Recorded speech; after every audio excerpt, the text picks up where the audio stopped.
still have one tiny adventure to go!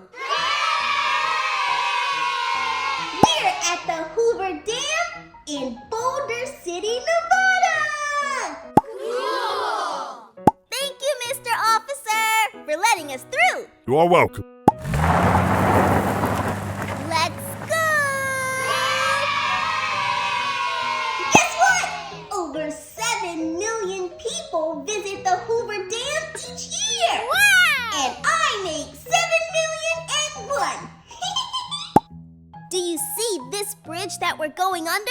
Yes! It connects Arizona to Nevada. Oh, wow!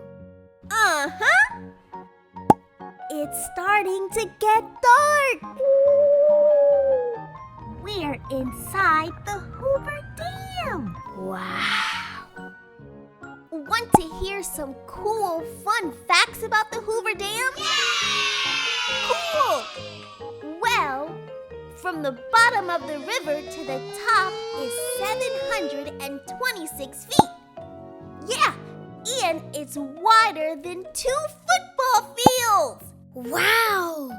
The Hoover Dam was named after President Herbert Hoover.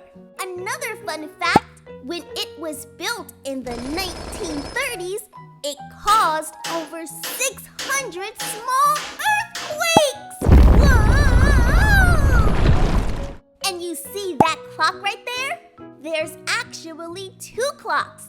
One clock has the time for Arizona, and the other clock has the time for Nevada. That's because part of the Hoover Dam is in Arizona, and the other part is in Nevada. Whoa! If you like this video, then like this video and tell me what you thought about our